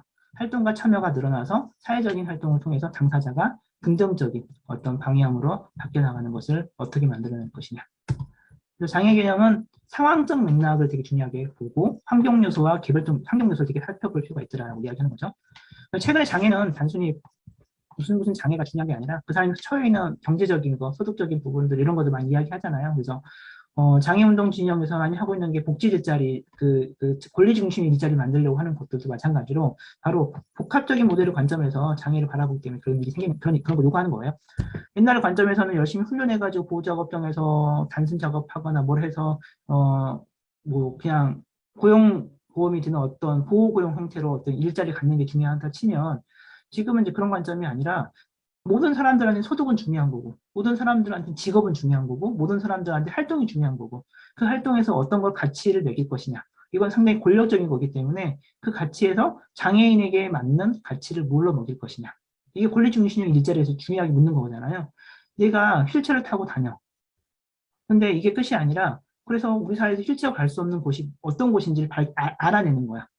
자, 그러면은 휠체어가 갈 수 없는 곳은 실제로는 어떤 장애인이 배제된 공간일 거라는 거예요. 그럼 휠체어가 갈 수 없는 것은 휠체어 갈 수 있게 어떻게 만들어낼 것이냐. 이걸 끊임없이 요구하는 거죠. 근사한 말로 따지면 모니터링으로 할 수 있어요. 이거를요. 휠체어가 갈 수 없는 것을 모니터링을 해요. 사업을 하면은요. 그래서 휠체어가 갈 수 있게끔 일종의 권익공호 활동을 하는 거죠. 이게 장애인 자립생활센터에서 공익 활동이잖아요. 그렇죠? 이런 활동을 하는 것을 우리 권리중심 일자리에서 권익공호 활동이라고 주장하는 거죠, 저희는. 그래서 그 사람이 이 사회를 끊임없이 돌아다니게 함으로써 그 시간에다가 어느 정도의 가치를 부여하고 거기에 따라서 급여를 주자라고 하는 게 권리중심 일자리 이야기인 거잖아요. 그래서 사회가 결과적으로 휠체어가 가지 못하는 곳을 없애자. 그럼 시각장애인 입장에서 마찬가지로 시각장애인이 이용하는 곳에서 이곳이 문제가 있어라고 기록을 해요. 이건 모니터링인 거죠. 거기에 따라서 일종의 가치를 부여하고 거기다가 급여를 줘요. 그리고 센터는 그 자료를 모아가지고 그 공간에 가서 그곳이 시각장애인이 배제되지 않게끔 어떻게 정책적으로 사람의 인식적으로 바꿀 것이냐를 요구하는 거죠. 이게 바로 우리가 하고 있는 장애인자립생활센터에서 권익공호 활동인 거잖아요. 그래서 단순히 시각장애이기 때문에 단순 모델을 떠나서 장애 규정을 우리가 바꿔버리는 순간, 복합 모델을 접근하는 순간 할 수 있는 일이 늘어난다는 거죠. 그리고 결과적으로 긍정적으로 사람이 바뀌는 거죠. 시각장애가 아니라 김광백이 되는 거죠. 왜? 그 활동에 참여할 수 있는 순간 시각장애는 중요하지 않아요. 그 사람이 보지 못하고 보는 것은 처음 만났을 때 첫인상에서는 아, 보지 못한 사람이야 라고 이야기할 수 있지만 그 사람과 내가 관계를 맺는 순간 그 사람은 단순히 시각장애가 아니라 사람 이름을 불려줄 수밖에 없는 거죠. 그럼 우리가 바라봐야 될 것은 장애명을, 장애 프라이드도 갖고 있어야 되지만 장애명이 부정적으로 사용되지 않고 한 사람 한 사람 한 사람이 그냥 한 사람으로 존중받게 만드는 것을 어떻게 만들어낼 것이냐 찾는 게 중요한 거죠. 그래서 이런 정의로 우리가 바꿔내는 게 중요한 거 아닌가 생각이 들어집니다. 그래서 이제 저희 센터도 마찬가지고 물론 다 그렇게 하지 못해요. 다 그렇게 하기 능력이 안 되니까 저희도. 근데 그렇게 해보려고 노력하는 이유는 바로 그런 맥락에서 있는 거죠. 자, 그러면 무엇을 물어볼 것인가? 한번 생각해 볼 필요가 있겠죠. 자, 그러면 이제 이 질문을 바꿔보는 방식이 이런 거 있는데요. 이제 마이크 올리브란 분이 이제 장애학을 만드신 분 중에 한 분이세요. 이분이 이제 인구조사국에서 장애인에게 물어본 질문들을 이렇게 바꿔보신 거예요. 당신 자신에게 어떤 문제가 있는지 말해줄 수 있습니까? 라고 물어볼 게 아니라 사회가 어떤 문제가 있는지 말해줄 수 있을까요? 물어보는 거죠. 자신이니까 의료적 모델을 기반으로 물어보는 질문일 거 아니에요. 사회가 어떤 문제가 있을까요? 당신의 신체적 결함이 물체를 붙잡고 쥐고 돌리는 데 어려움을 발생시킵니까? 라고 묻는 것은 의료적 모델인 거죠. 그게 아니라 신체가 아니라 물병, 깡통같이 일상의 어떤 디자인상의 결함이 결과적으로 당신이 그 활동을 하기 어렵게 만드는 겁니까? 라고 물어보는 거죠. 그 다음에 청각상의 장애 때문에 의사소통을 못합니까? 라고 물어보는 게 아니라 당신이 만난 사람들이 당신과 의사소통할 능력이 있는지 없는지 묻는 거죠. 비장애인이 청각장애인하고 소통할 수 있는 능력이 있을까요? 그러면 아까 지적장애인 분들도 마찬가지로 이런 문제를 이야기하는데 지적장애인 분들이 인지적 능력이 낮기 때문에 소통 못합니까가 아니라 내가 그 사람의 언어를 그 사람이 어떤 인지적 수준에 맞춰서 이야기할 능력이 갖고 있는지 아닌지. 그래서 우리가 종사자형 인형 강화 해야 될 때도 마찬가지로 이 영향이 되게 중요하죠. 최근에 AAC라든가 이런 것들 많이 강조하는 것들도 읽고 쓰기 쉬운 차를 만들려고 하는 이유도 마찬가지로 여기에 포함되어 있겠죠. 당신은 일상생활 활동에 제약을 가져온 상처나 결점적 기형이 있습니까? 라고 물어본 게 아니라 당신 일상활동에서 사람들의 반응이 혹은 사람들의 인식이 제약을 줍니까? 라고 물어보는 거죠. 건강상 문제 때문에 학교를 못 다니거나 특수학교 다닙니까가 아니라 지원이 안 되기 때문에 거기를 다닐 수밖에 없는 겁니까? 라고 물어보는 거고 그 다음에 가까운 이웃을 방문하는 것이 얼마나 어려운 일인가요? 라고 물는 게 아니라 어떤 환경적 제약이 이웃을 방문하기 어려울까요? 예를 들어서 빌라 단지는 대부분 다 엘리베이터 설치 안 돼 있잖아요. 내가 어떤 장애인분 이웃을 옆집 사람을 사귀고 싶은데 실제로는 그 집이 빌라예요. 그것은 다세대 주택이에요. 아파트가 아닙니다. 그런데 대부분 다 가기가 어렵죠. 내 능력이 문제, 내 장애의 손상의 문제가 아니라 그런 환경의 문제라는 거죠. 버스도 마찬가지겠죠. 그래서 이렇게 어떻게 물어보냐에 따라서 대답의 내용은 달라진다는 거죠. 그래서 어떤 질문인지가 되게 중요한 거고 그 질문을 어떻게 구성할 것인지 찾아보는 것은 이제 사회복지사로서 혹은 장애인 자립생활센터의 활동가로서 일을 하는 사람이 많이 심사숙고하고 고민해야 할 부분이지 않을까 생각이 들어집니다. 무엇을 물어볼 것인지. 질문이 뭐냐는 실제로는요, 그런 내용이거든요. 질문이라는 것은 그 사람을 내가 어떻게 보고 있고, 측정하고 있고, 어떻게 바라보는지를 갖고 있는 내 안에 어떤, 뭐라 해야 될까요? 내 안에 내 가치관을 반영시켜주는 거예요. 내가 비장애를 닮아 있는지, 아니 장애학 관점에서 장애 해방계 관점에서 닮아 있는 것인지 내 질문이 실제로는 그 사람의 답을 그렇게 이끌어낼 수밖에 없다라고 말씀드릴 수 있는 겁니다. 그래서 어떤 질문을 할 것인지 찾아보려면 되게 많이 이제 고민도 해야 되기도 하고 특히 이제 동료 상담이라든가 이런 영역들은 이제 상담도 중요하지만 동료도 중요하고 동료와 상담이 연결되어 있는데 만나서 물어보는 질문들이 되게 많을 거 아니에요. 그때 무엇을 물어볼 것인지에 따라서 실제로는 나포 현상이라부터 시작해가지고 많은 것들이 달라질 수밖에 없다라고 이야기 드릴 수 있습니다. 그래서 질문의 내용에 따라서 대답의 내용도 달라지더라라는 거죠. 그러면 우리가 이제 사업을 기획함에 있어서도 실제로 사업도 마찬가지거든요. 나중에 이제 내일 말씀드리겠지만 사업 계획도 질문이 뭐냐에 따라서 사업 계획이 당연히 달라지거든요. 내가 질문이 당신이 열심히 훈련해가지고 자립생활 능력을 갖추길 바래. 라고 하는 내 머릿속에 가치가 있고 질문이 있으면 실제로는 프로그램 내용들이 그렇게 반영될 수밖에 없게 되겠죠. 그게 아니라 환경을 바꾸고 싶어 라고 하면은 더 다른 방향으로의 내용이 바뀔 수 있지 않을까라고 생각이 들었습니다. 그래서 이제 여기에서 장애학이라는 관점이 나오는데요. 나중에 한번 이 자료는 드릴 테니까 나중에 읽어보시고요. 장애학의 가장 큰 핵심은 이거죠. 장애인의 삶을 억압하는 실체에 대한 규명, 이를 제거하는 것. 우리가 장애를 삶을 억압하는 게 뭐지? 라고 하는 거죠. 그래서 때로는 이제 장애인 부모님들과 많이 싸워요, 저도. 왜냐하면 이제 저는 이제 장애인 부모님들하고도 사업을 많이 하는데, 제가 만난 장애인 부모님이 특수학교를 만들기 바라세요. 저는 특수학교를 없애야 된다고 생각하는 사람 중에 하나거든요. 우리가 장애 운동에서 탈시설화를 많이 이야기해요. 탈시설을 많이 이야기하잖아요. 시설 폐쇄를만 주장하고. 근데 특수학교는 이야기 많이 안 하세요. 특수학교도 시설이거든요. 시설은 실제로는 어떤 사람을 상당히 인권적으로 아무리 좋은 시설이라 할지라도 인권을 침해할 수밖에 없는 조건을 만들잖아요. 그래서 좋은 시설은 없다라고 주장하는 거고, 어떤 시설이든 간에 개인의 어떤 이 가치관들을 혹은 개인의 역량을 더 극대화시켜서 발전시켜주거나 적절한 방향으로 교육시키기는 어려워요. 특수학교를 졸업한 사람들은 사회 밖으로 나왔었을 때 대부분 다 또 시설로 갈 수 있는 확률이 꽤 높죠. 왜? 누군가의 통제에 의해서, 보호에 의해서 자기의 목소리보다는 누군가의 만들어진 규격에 의해 살아가는 분들이실 테니까 이게 시설이 아닐지라도 가정에서 마찬가지일 거고 부모에 의해서 삶이 디자인되어 있는 삶을 살 수밖에 없는 분들이 많은 발달장애인 분들이 많이 계실 것 같은데 이걸 깨는 방법 중에 하나가 물론 가정을 깨기는 어려우니까 그 대제도적인 관점에서는 특수학교를 없애는 것이 중요한 과제가 되거든요.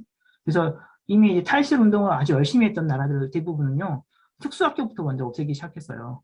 그 다음에 시설을 없앴거든요. 근데 우리나라는 아직까지 장애 운동 진영에서도 그렇지만은 특수학교와 관련된 이야기를 많이 안 해요. 근데 어쨌든 다른 얘기고요. 그래서 장애인의 삶을 억압하는 실체에 대한 규명을 하고 있으면은 장애인 가족의 활동 지원은 어떻게 할까? 제가 그것을 이야기할 수 있겠죠. 자기결정이 중요하다고 이야기하는데 장애인 가족의 활동 지원은 과연 그 삶을 억압하는 데 기여할까? 삶을 해방시켜주는 데 기여할까? 그럼 장애학적 관점을 놓고 보면은 장애인 가족이 활동 지원하는 것보다는 가족이 하지 않는 게 더 나은 것 같아라고 이야기할 수 있는 거죠. 그래서 그런 점에서 이제 실체에 대한 규명과 이를 제거하기 위한 노력도 되게 중요하다라고 이야기하는 거죠. 그래서 이제 장애학의 특징이라 하면은 이제 뭐다 자세히 설명드리지 않겠지만은 장애학 도전에 이렇게 나와요. 김도현 선생님이 이제 주장한 바로는 사회적, 다학문적, 실천지향적, 해방적 네 가지 관점을 이야기하고 있고요. 장애인 자립생활센터는 사회적 관점을 가지고 있어야 되는 거죠. 장애인이 무언가를 할 수 없도록 만든 사회가 뭔지 계속 물어보는 거고요. 그 다음에 다학문적, 단순히 우리가 사회복지, 장애인 복지영에서 장애인 자립생활센터를 하시는 건 아니시겠죠? 선생님들도요. 그렇게 돼서도 안 되고요. 왜냐하면 장애인 문제는요, 복지적 문제가 아니라 철학, 존재가 뭐냐. 철학적 문제는 존재를 물어보는 거거든요. 역사적인 문제, 이건 인식의 문제예요. 과거로부터 장애는 부정적인 인식이었던 거죠. 정치적인 문제, 장애인에게는 권력이 없어요. 그렇기 때문에 장애인 문제는 다뤄지지 않거나 아니면 2달 동안 그렇게 싸워서 진짜 많은 비장애인들한테 피해를 줘야지만 겨우 그나마 이제 악성 댓글에 달리는 거죠. 정치적인 문제라는 거죠. 아무도 다뤄지지도 않고 물어보지 않잖아요. 특히 발달장애 영역은 더더욱더 장애 당사자한테 물어보지 않아요. 부모한테 물어보죠. 그 다음에 사회적인 문제들, 이 모든 것들이 개인의 문제가 아니라 경제적인 문제이기도 하고 장애인 인구의 절반 가까이가 빈곤합니다. 이거는 단순히 그 사람 손상의 문제보다는 장애인은 사회적으로 차별하는 태도의 인식의 문제, 역사적인 거죠. 그 다음에 그 사람들이 할 수 있다라고 생각하지 않고 바라보는 권력의 문제, 방식의 문제인 거죠. 장애인은 그 존재 자체가 not able, 할 수 없는 사람이야라고 철학적 문제가 섞여 있는 거죠. 그렇기 때문에 장애 문제는 다음 문제일 수밖에 없는 거고요. 그럼 우리는 이제 단순히 사무실 안에서 프로그램 열심히 하면 되는 사람이 아니기 때문에 우리의 관점은 실천 제한적이어야 되는 거죠. 이 활동이 결과적으로 장애에 대한 인식을 긍정적으로 바꾸든 비장애인 인식을 바꾸든 법과 제도를 바꾸든 간에 뭔가를 지향하고 있어야 되는 거죠. 그래서 장애인의 차별철폐, 장애인 사회적 차별하는 문제라든가 장애 해방의 문제하고 연결될 수 있느냐 없느냐. 실제 나중에 이제 사업 계획 쓸 때 우리가 실제로 이 네 가지 매트릭스하고 연결돼 있는지 안 돼 있는지를 한번 생각해 보시면 되게 좋아요. 그리고 이제 사회복지 사랑 장애학의 관점 이런 걸 나누는데 사회복지는 이제 사회복지학은 개인의 요구에 따라서 지원하는 거고 장애학은 이제 억압과 차별을 철폐하는 관점이 있다라고 이야기합니다. 그다음에 해방적 관점은 뭐냐면 우리는 누구의 편에 설 것이냐의 문제인 거죠. 자, 그러면 중립적이라는 말을 쓰는 사람들은 대부분 다 누구냐면은 기득권을 옹호할 수밖에 없어요. 중립적이란 말은요. 자, 우리가 서울에서 투쟁을 해요. 지하철 투쟁을 해요. 중립적이라는 사람들은요. 이 정도 했으니까 그만하고 장애인들은 이제 좀 기다려보자 라고 이야기할 수 있겠죠. 근데 실제로 그 삶에서 벌어난 잠깐 멈추는 순간 장애인의 삶은 다음을 기약할 수 있을까요?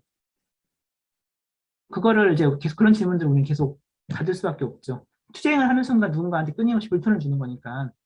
그랬을 때 우리가 누구의 입장에 서서 누구의 입장에서 누구의 편에 들 것이냐는 이제 되게 중요한 거라 생각이 들어져요. 어, 모든 버스가 지상버스면 괜찮을 텐데 그러지 않은 조건에서 우리는 중립적으로 해마다 10%씩 늘려나갈까요? 라고 주장할 수 있겠죠. 근데 센터는 그런 주장을 할 수가 없어요. 왜? 우리의 삶을 한 해에 10%씩 개선시키는 걸로 내가 타협할 수 있을까요?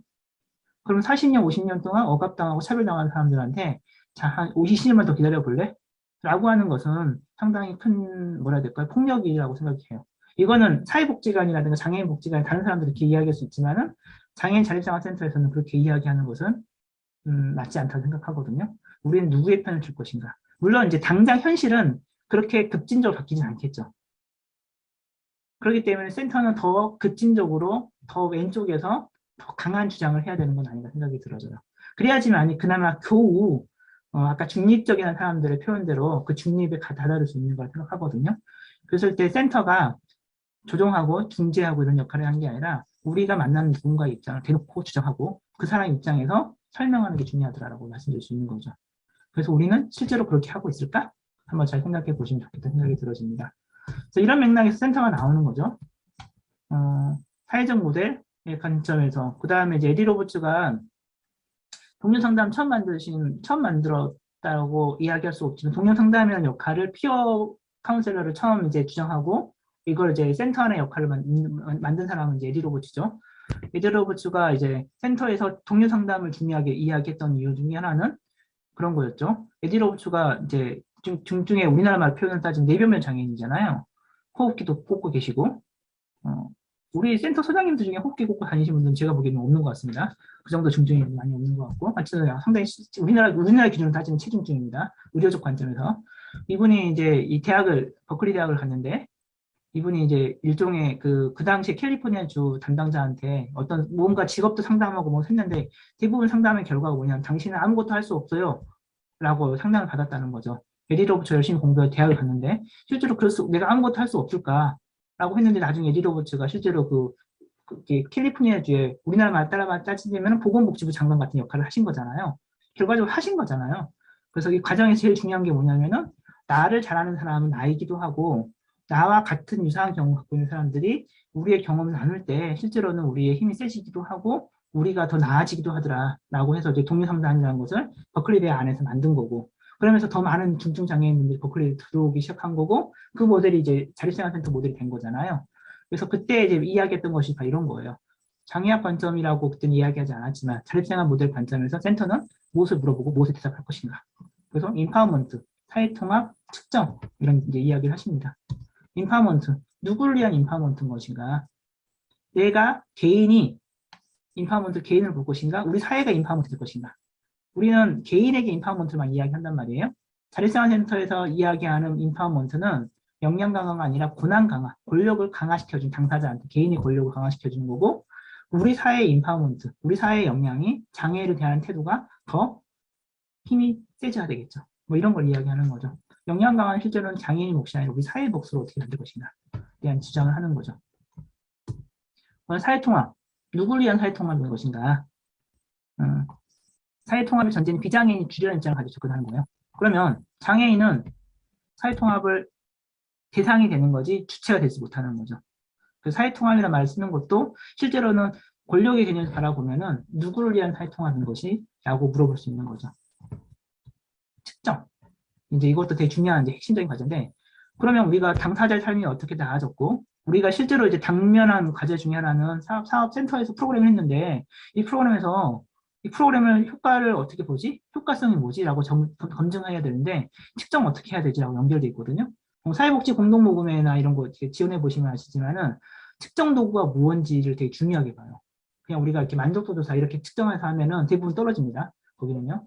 되게 논문에서 나오는 이제 그럴싸한 측정 도구를 측정해야지만이 이렇게 인정받거든요. 거긴 사회복지 전문가들이 하는 거니까. 그러면 우리 사회에서 상당히 소수이기도 하고 이 개별의 편차도 크신 어떤 장애인분들한테 사회복지 전문가들이 이야기하는 측정 도구가 과연 먹힐까라고 하는 제 경험을 봤었을 때는요, 안 맞는 것 같아요. 그리고 세상이 바뀌어갔어. 바뀐 것을 어떻게 측정할까요? 되게 어렵단 말이에요. 그래서 이럴 때 이제 어떻게 우리는 측정하고 접근할 것인지. 저희의 이제 기준은 이제 저희 센터는 그래서 되게 이제 기록지를 많이 남겨요. 이게 가급적이면 기록을 남겨가지고 꼼꼼히 체크해서 하려고 하는데, 그러면 이제 기록지를 남기면 어떤 문제가 발생하냐면요. 그러면 좀 장애 정도가 좀 더 중한 종사자가 계신 분들은 기록을 남기기가 쉽지가 않거든요. 그러면 그분의 실적은 어떻게 인정받게 할 것이냐. 이것도 연결돼 있거든요, 측정은요. 프로그램 상에서는 이제 우리가 당사자의 삶을 녹음도 해가지고 우리가 잘 이렇게 기록 남겨 그럴싸하게. 그러면 이제 센터 안에 일을 하고 있는 종사자끼리는 어떻게 이게 가능할 것인가. 이것도 어렵다는 거예요. 그래서 이제 제가 요새 최근에 고민하고 있는 것 중에 하나가 이제 약간 이제 유튜브 방식으로 일상을 기록하는 것들을 영상화시키는 방법들을 고민하고 있거든요. 뭐 그런 것들을 우리가 일상의 삶들을 우리가 기록해 보면 어떨까? 이런 것들이 인정받게 하는 방식은 뭐가 있을 것인가? 뭐 이런 것들 요새 이제 고민하고 있고 주장을 좀 하고 있는데 그런 관점에서 우리가 측정도 한번 고민해 보시면 좋을 것 같아요. 딱 답이 있는 건 아닌데 특히 이제 발달장애 영역은요 기존의 방식대로 측정한다는 건 쉽지가 않아요. 그래서 그런 점에서 우리가 한번 이 측정은 어떻게 할 수 있을 것인가? 근데 이제 사회복지라는 것은 이제 상당히 과학적인 학문이기 때문에 인풋과 아웃풋을 잘 그려내줘야 되거든요. 이것도 저희 숙제 중에 하나죠. 그런데 이거를 1 더하기 1이 2가 될 것인지, 근데 1 더하기 1이 3이 되기도 하고 마이너스가 되기도 할 텐데 마이너스는 과연 부정적이고 나쁜 것이냐 라고 물어볼 수 있는 거잖아요. 근데 사회복지 현재 측정 체계에서는 1 더하기 1이 2 이상이 돼야 돼 무조건.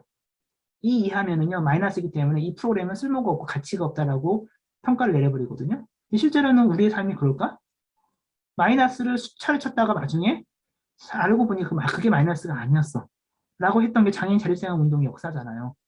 그랬었을 때 측정은 어떻게 우리가 할 수 있을 것인가. 이것도 되게 중요한 과제이지 않을까 생각이 들어집니다.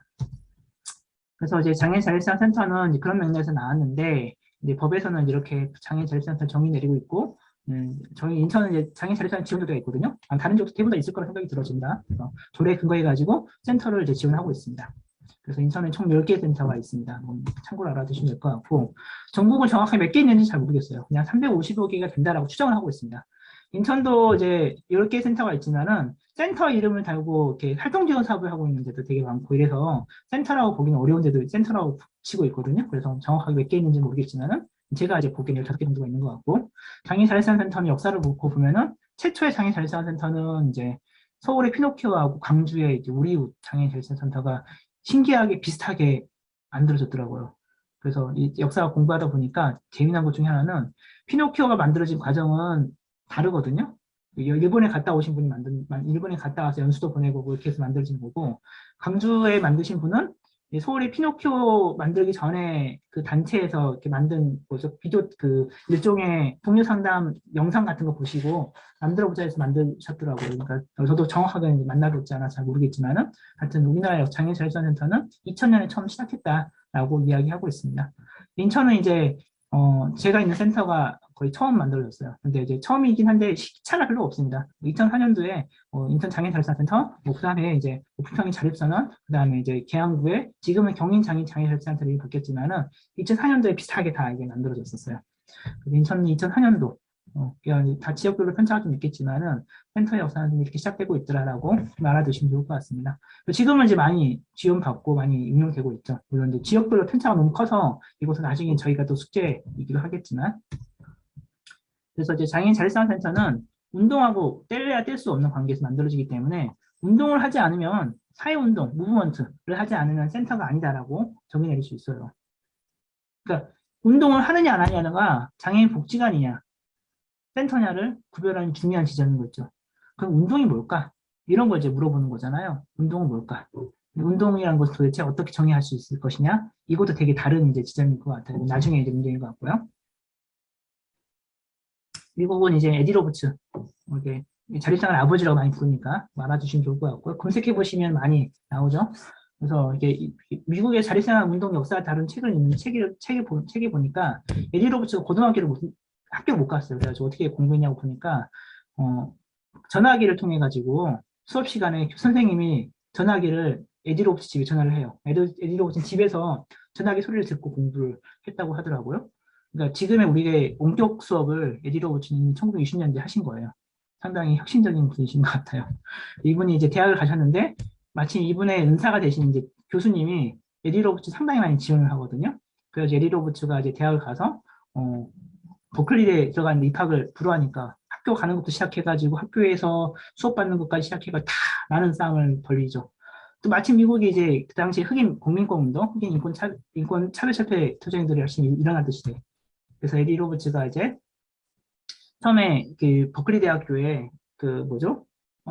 우리나라 보건실 같은 거를 개조해가지고 기숙사를 만든 거예요. 거기에서 에디 로버츠 말고 친구들이 몇 명 더 들어오셔가지고 여기서 이제 우리끼리 뭐 해볼까 하다가 이제 전동일체 어떻게 고쳐볼까? 근데 전동일체 보조기구 기술이 약하다 보니까 에디 로버츠와 친구들이 막 고쳐요. 이게 이제 보조공학 기구의 창시가 됩니다, 실제로는요.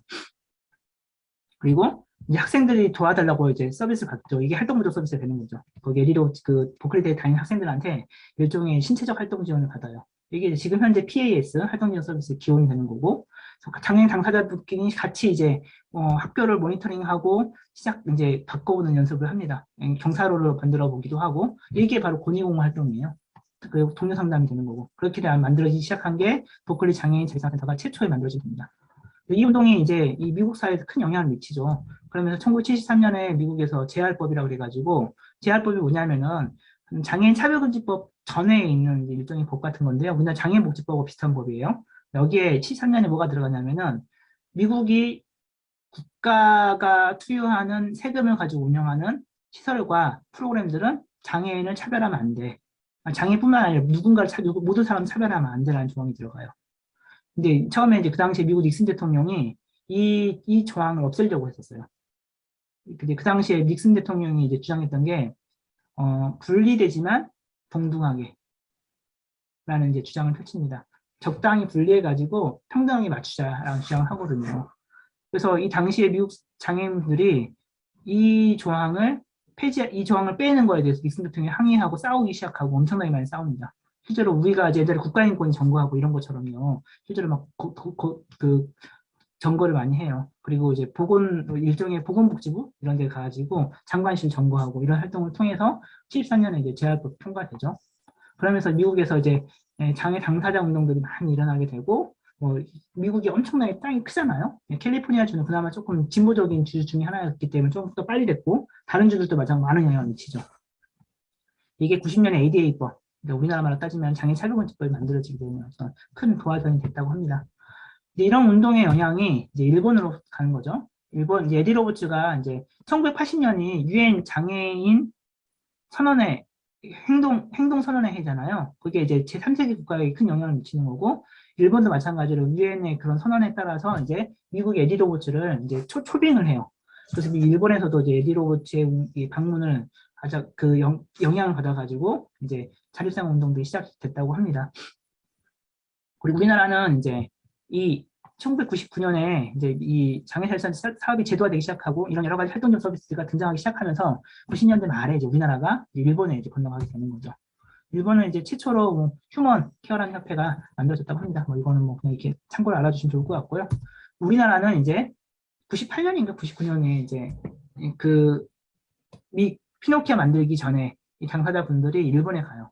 일본 사람들도 우리나라에 오게 되고, 그러면서 이제 만들어지게 된 게 이제 장애인 자립생활센터의 시초라고 합니다. 그러면서 이제 피노키오, 강주구이부터 시작해가지고 등등등등등이 만들어지기 시작한 거죠. 그러니까 이 자립생활이라는 것 자체가 운동에 영향을 받아서 만들어진 거고, 운동을 하려고 만든 거고, 운동을 잘하기 위해서 만들어진 거점이다라고 말씀드릴 수밖에 없어요. 그리고 이제 우리나라는 2005년도부터 장애인 자립생활센터 지원이 시범 사업이 시행됐죠. 장애복지법상의 장애인 자립생활센터라는 조항이 들어가기 시작한 얼마 안 되거든요. 그러니까 지금도 시범 사업이에요. 장애인 자립생활센터 지원은요. 본 사업이 아닙니다. 근데 이제 그나마 이제 지역별로 많이 이제 지원하기 시작하면서 많이 늘어나기 시작한데, 장애인 자립센터가 이제 양적으로 많이 늘어나게 된 계기는 2007년도 4월부터 활동전 서비스가 본격적으로 시작하면서부터이라고 할 수 있겠죠. 그러면서 이제 이렇게 금전적으로나 아니면 안정적인 공간들을 만들 수 있었던 거고, 그러면서 이제 다양한 투쟁들을 또 벌려내기도 하고, 그러면서 나중에 탈시설과 연결돼서 자립생활센터라든가 체험홈이라든가 주택이라든가 이런 것도 받기 시작하는 거고 등등등 이제 지금까지 이어져 온 거죠. 그래서 우리나라는 이제 장애복지법 개정이 이제 2007년도 3월 6일 센터가 들어가기 시작하는데요. 아직까지 시범 사업이다라고 알고 계시면 좋을 것 같아요. 센터는 그래서 정체가 불분명합니다. 법적인 조항이 명확하게 있지 않아요. 그래서 사회복지에서 쓰는 사회복지 사통망이라 해서 사회복지사들만 쓰는 시설들만 쓰는 이제 통신망이 있거든요. 근데 장애인 자립생활센터는 사회복지 통신망에 들어가 있지 못해요. 왜냐하면은 공식적인 시설이 아니니까. 그래서 지자체별로 보시면은 센터가 이렇게 어떤 지침이 내려올 때 빠져서 나오는 경우 되게 많아요. 장애인 자립생활센터는 법적인 근거도 약하고 정체가 명확하지 않으니까 사회복지사 담당이 바뀔 때마다 어떨 때는 센터가 들어가기도 하고 어떨 때는 안 들어가기도 하고 어떨 때는 시설로 들어가기도 하고 어떨 때는 이용시설로 들어가기도 하고 어떨 때는 그냥 장애인 단체로 들어가기도 하고 그렇습니다. 아직까지 우리나라는 그렇더라라고 알아두시면 좋을 것 같습니다. 자, 이건 이제 인천에 대한 운동 역사인데요. 뭐 이건 나중에 한번 보시면 될 거고 간단히 넘어가면 인천은 2006년도에 이분이 박기현 씨라는 분이거든요. 나중에 혹시 이혼을 만난 세계라는 책에 나온 책이 있는데요. 한번 읽어보시면 좋을 것 같아요. 거기에도 이제 박기현 열사가 나오는데요. 이분이 2006년도 6월 2일에 돌아가셔요. 그래서 이분이 이제 돌아가시고 난 다음에 인천에서 많은 당사자분들이 진짜 분노를 했습니다. 이분이 이제 활동지원 서비스가 있기 전이었기 때문에 이분을 돌봐줄 사람이 없고 그래서 결국 이분이 이제 지하철 여기서 투신자 하시거든요. 그러면서 이분을 기억하는 많은 사람들이 이렇게 모였어요. 여기 인천 간성역이거든요. 모여서 시청 앞에서 진짜 격렬한 투쟁을 합니다. 저희가 한 보름 정도 투쟁을 했는데요. 그러면서 이제 나오게 된 게 이제 그 장애인 활동지원 시범 사업을 전국에서 최초로 인천에서 시작을 합니다. 인천은 이제 2005년도에 장애인 이동권 연대가 결성이 되고 장애 교육권 연대가 만들어지고 하면서 인천도 이제 운동이 시작됩니다. 나중에 한번 이건 살펴보시면 좋을 것 같고 저는 개인적으로는 이제 2002년도에 인천 장애인 이동권 연대라는 게 만들어지거든요. 이때 이제 좀 같이 활동을 하기 시작했었습니다. 그래서 이제 2005년도에 교육권 연대 만들어지고 이 단체도 상당히 격렬하게 투쟁을 합니다. 그래서 교육권 연대 만들 때 이게 교육감시거든요. 교육감시 정보해가지고요 한 달 정도 진짜 아주 쎄빠지게 투쟁하고 나서 잘 투쟁하게 된 거죠. 그래가지고 지금까지 잘 이어져 온 거고요. 그 당시에 같이 공동 투쟁했던 그 위원장님 중에 한 명이 지금 인천시 교육청의 교육감으로 계셨어요. 그래가지고 저희랑 친할 것 같은데도 친하지는 않고요. 그렇습니다. 인천은 2005년도부터 시작했다라고 보시면 될 것 같고 2006년도에 박기현 열사 이렇게 투쟁하면서 인천 장애인 차별차트연대가 만들어졌습니다. 저희는요. 그러면서 이제 인천은 이제 막 되게 시청하고 막 투쟁을 많이 해요. 그래서 인천시청에 가면은 장애인 복지과가 있는데 복지과 안에 장애인 차별차트연대를 전담하는 전담 업무 인력이 따로 있어요.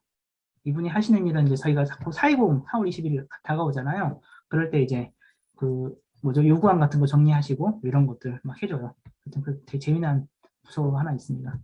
열심히 투쟁한 결과이긴 한데 24시간 활동 지원이라든가 지금은 24시간 활동 지원 50명 정도쯤 받습니다. 그래서 100명 정도 요구하고 있는데 그래서 100명이 되게끔 하기 위해서 싸우고 있고요. 그 다음에 이제 박근혜 정부 때 사회보장 사업 정비 지침하면서 시 활동 지원 사업을 없애려고 했었을 때 열심히 싸워가지고 그것도 많이 없애기도 하고 그 다음에 탈시설과 관련해서 여러 가지 투쟁들을 하고 있다고 볼 수 있습니다. 그래서 인천이 특이한 것 중에 하나 다른 지역과 장애인 자립생활센터가 특이한 것 중에 하나가 뭐였냐면요. 인천은 이제 국비센터, 시비센터 이렇게 나눠지는데 다른 데도 마찬가지일 것 같습니다. 국비라는 것은 보건복지부가 지원하는 국비하고 지자체가 지원하는 시비가 매칭이 돼가지고 지원되는 센터. 시비센터는 지자체 예산만 가지고 운영되는 센터겠죠. 인천은 이제 유일하게 이제 2018년도에 그 국비랑 시비센터가 다 동일하게 지원금을 만들어놨어요. 그러니까 국비가 더 받고 시비가 덜 받고 이렇게 하지 않고요. 다 동일하게 지원하게 만들어놨고 2020년에 또 전국이 최초로 뭐 했냐면은 인건비를 호봉을 인정받게 해놨어요. 그러니까 예를 들면은 사회복지 종사자 그 인건비 지원이 그 가이드표가 있잖아요. 2020년부터 이제 센터장은 3급, 2급, 그다음에 이제 장애복지관 기준으로, 그다음에 이제 사회복지장은 3급, 기타는 5급부터 4급까지 이렇게 포함해서 호봉을 인정하게 해놓은 거예요. 대부분의 이제 장애인 자립생활센터 운영 그 지원이 어떻게 되냐면은 100만 원을 주면 예를 들어서 80%는 인건비, 20%는 사업비, 어떤 데는 70%는 인건비, 30%는 사업비 이렇게 쓰게 돼 있잖아요.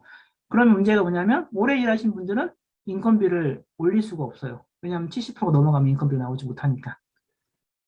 그래서 이제 인천도 2019년, 18년, 17년 뭐 이렇게 시랑 막 많이 싸우고 요구하면서 2020년에 이제 그 지침을 바꿨어요. 마침 인천에서 이제 사회복지사 종사자 초우 개선하면서 사회복지사들을 다 단일 호봉 체계를 만들려고 단일 임금 체계를 만들려고 준비하고 있었거든요. 이때도 센터는 빠져 있었어요. 센터는 이제 종사 그 기존의 시설이 아니니까.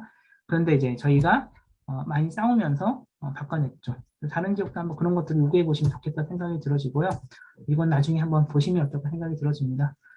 그래서 이런 운동의 결과로 장애인 자립사회센터가 인천 같은 경우는 아까 이제 호봉이라든가 지원금이라든가 좀 늘어나기 시작한 거고 탈시설뿐만 아니라 자립생활 체험호 이런 것들도 다 운동의 결과로 만들어진 거지 센터가 일을 잘해서 센터가 열심히 뭐 사업을 해서 이런 건 아니라고 생각해요.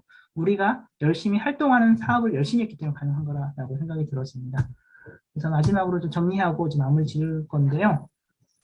한 사람을 이해하기 위해서 노력하는 것이 되게 중요한데 우리의 관점은 손상이나 진단명이 아니라 한 사람의 성격, 기질, 환경, 무엇을 좋아하고 무엇을 싫어하고 어떤 사람인지를 아는 게 중요하지 그 사람이 어떤 장애가 있는지는 부차적인 문제이지 않을까 생각이 들어집니다. 그리고 이를 기반으로 어떻게 지원할지 찾아내는 게 우리의 일인 거죠. 그리고 어떻게 환경을 바꿀 것인지. 그러면 여기서 제일 중요한 거는 절대 혼자 할 수가 없어요. 센터도 혼자 할 수가 없겠죠. 그래서 함께의 관점, 연대의 관점, 네트워크의 관점을 가지고 함께 해보기 위해서 노력하는 게 중요한 거죠.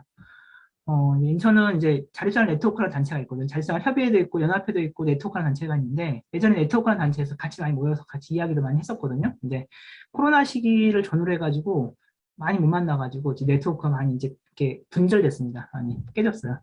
그러다 보니까 센터끼리 같이 하는 사업들이 많이 줄어들었어요. 예전에는 공동 사업이 되게 많았거든요. 예를 들면은 이제 우리 대통령 선거도 하고 그다음 지방 선거도 있는데 투표소 모니터링 이런 거는 한 센터가 할 수가 없잖아요. 인천에 있는 많은 센터들이 다양한 지역에서 다양한 사람들이 만나서 우리 동네의 실태를 파악해 줘야지만이 이게 드러날 텐데 예전에는 저희가 인천에 있는 10개의 센터 중에서 뭐 6, 7개가 함께하고 뭐 그랬었어요. 그래서 같이 공동으로 네트워크 모니터링도 하고 저상버스 실태조사 이런 것들도 혼자 할 수 없잖아요. 같이 하고 있었단 말이에요. 근데 이제 지금은 그런 것들을 같이 하기가 쉽지가 않아지는 거죠. 왜냐하면 이제 이렇게 온라인 상황이라는 게 네트워크를 필요로 하는 것인가? 가끔 이럴 때가 있어요. 근데 그럼에도 불구하고 어떻게 함께 할 것인지를 찾아내는 게 중요하지 않을까 생각이 들어집니다. 이건 비단 이제 장애인 단체들끼리, 센터들끼리 연대도 뿐만 아니라 비장애인 어떤 노동조합이라든가 사회단체라든가 어떻게 연대할 것인지 또 한번 고민해 보는 것도 중요한 것 같아요. 그래서 차별금지법 만들 때 지역에 있는 장애인 단체 말고 인권단체라든가 아니면 시민사회단체라든가 정당이라든가 이런 데랑도 연결돼 있어야 될 필요가 있겠죠. 그래야지만 우리가 필요한 것들을 요구하기도 하고 만들어낼 수 있지 않을까 생각이 들어져요. 그다음 저는 이제 센터는 철학 관점을 많이 이야기해 보는 거 중요한 것 같은 생각이 들어집니다. 어떤 철학으로 어떤 관점으로 세상을 바라보고 있는 것인지. 근데 이게 뭐 갑자기 하루아침에 사람이 과거의 생각이 바뀌진 않잖아요. 그래서 그런 관점들을 계속 유지하기 위해서 역량 강화도 하고 교육해 가는 게 필요하겠다는 생각이 들어지고요. 그래서 이런 철학과 관점을 기반으로 활동과 프로그램들이 계속 만들어지고 있는 것인지 검증해 보기도 하고 의심해 보기도 하고 그렇게 바뀌어지게 하기 위해서 필요한 게 뭐가 돼 있는지 한번 찾아보기도 하고 아까 말씀드린 것처럼 저희 센터도 100%다 모든 것들을 하지 못해요. 어떤 것들은 의료적 모델을 기반으로 하고 있기도 하고 그렇습니다. 그런데 이제 이런 것들 가급적이면 어떻게 바꿔볼 것인가 계속 연구하고 고민하고 있는 거죠. 그리고 또 하나는 이제 어떤 질문을 던질 것이냐. 질문이 뭐냐에 따라서 대답이 달라진다고 말씀드렸잖아요. 질문을 던지는 연습을 하는 거죠. 그래서 이제 여러 가지 이제 활동을 어떻게 질문을 던지게 바꿀 것이냐. 그러면 이제 예전의 방식들은 글을 쓰는 방식부터 치면 앞으로의 방식들은 뭘까라고 생각이 들어지거든요. 그래서 이제 제가 이제 요새 고민하고 있는 것 중에 하나가 저희 센터가 올해 어떻게 하면은 이렇게 유튜브 방식으로 영상된 매체로 전환시킬 수 있을 것인가를 고민 좀 하고 있습니다. 그러니까 영상된 매체로 가게 되면은 글자를 알고 지식을 많이 알고 있는 사람들도 물론 권력을 갖겠지만은 글씨를 모르거나 혹은 평상시에 내가 어떤 권력을 갖고 있지 않은 분들도 또 하나의 권력을 가질 수 있는 체계가 생기는 것 같아요. 그래서 이제 요새 고민하고 있는 것 중에 하나가 이제 예전에 저희 작년에 저상버스 모니터링 했었거든요. 실제조사 같은 거 했는데 어떤 차가 자, 어떤 휠체어 타시는 분을 안 태우고 갔어요. 그 모니터링 상은 종이 기록지 상으로는 안 태우고 갔어라고 해서 한 줄이 남거든요. 근데 그거를 우리가 잘 찍어 놓으면 어떨까인 거죠. 왜 안 태웠을까? 누가 안 태웠을까? 그리고 안 태워 놨었을 때 나의 기분은 어땠을까? 이거를 이제 과거에는 이제 직원이 활동가가 그 사람의 얘기를 듣고 다시 쓰는 방식으로 전사하는 방식으로 가는 건데 영상화되는 방식으로 가게 되면은 그 당시를 촬영한 사람이 스스로 그 권력을 가질지 않을까? 이런 좀 생각이 드는 거예요. 그래서 더 많이 우리의 일상들을 뭐 사생활을 공유하는 게 아니라 우리의 일상 중에서 우리가 살고 있는 세상이 얼만큼 비장애 중심의 사회인 것인지를 드러내는 방식이 뭐가 있을 것인가 라고 하면은 이제 개인이 진짜 개인이 어떻게 이동하는 과정들을 촬영하고 이 센터가 이제 일종의 그것에 대한 플랫폼을 제공해 주는 것? 뭐 이런 게 중요하지 않을까 이런 생각이 들었거든요. 그래서 어떤 질문을 던지고 어떤 활동을 할 것이냐. 그러면은 이제 과거는 월급받는 사람들도 있지만은 월급받지 않는 분들 활동가들이 더 많이 활동할 수 있는 공간을 어떻게 마련해 줄 것이냐. 그래서 이런 장을 만드는 게 우리의 일이지 않을까라는 생각이 들어요. 그래서 그런 플랫폼으로서 센터는 중요한 역할을 해야 되는 건 아닌지 이런 것도 고민하고 있는 거죠. 그다음 장애학의 어떤 과정에서 이런 질문들도 한번 살펴볼 필요는 있겠다고 생각이 들어지고요. 이제 제일 중요한 건 이거 같아요, 저는요. 운동은 계속 사람이 끊임없이 바뀌어야 된다 생각하거든요. 왜냐하면 시대가 바뀌고 상황이 바뀐다는 것은 생각이 바뀌어가는 것 바뀌는 것 같아요. 기성세대의 장애인, 20대의 장애인은 같은 생각을 하고 있을까요? 그 다음에 이제 센터가 이제 어쨌든 간에 역사가 20년, 30년 가까이 돼가는데, 예, 이제 세대로 보면은 초창기 때 활동했던 분들이 여전히 많이 활동을 하고 있고 많은 권력을 갖고 계십니다. 그러면 새로운 세대는 어떻게 권력이 이양될 것인가? 그 다음에 새로운 세대에 맞는 센터의 모습은 무엇일 것인가? 그걸 통해서 센터는 활동이 우리가 실적을 기반으로 이렇게 연연해 있기도 하고 행정 처리해야 될 게 너무 많고 할 게 너무 많아서 진짜로 활동하기 쉽지는 않지만은 우리가 연결할 수 있는 지점은 뭐가 있을 것인가 찾는 것 필요하지 않을까 생각이 들어서요. 그러면서 새로운 연대 운동체라든가 새로운 세대의 활동가들을 어떻게 마련할 수 있을 것인가도 고민할 필요가 있을 것 같고 그러면서 센터의 여러 가지 사업이라든가 활동이라든가 행정 실무가 연결됐으면 좋겠다라고 생각이 들어서요. 여기까지 이제 제가 이야기 드리고 싶었던 이야기고요.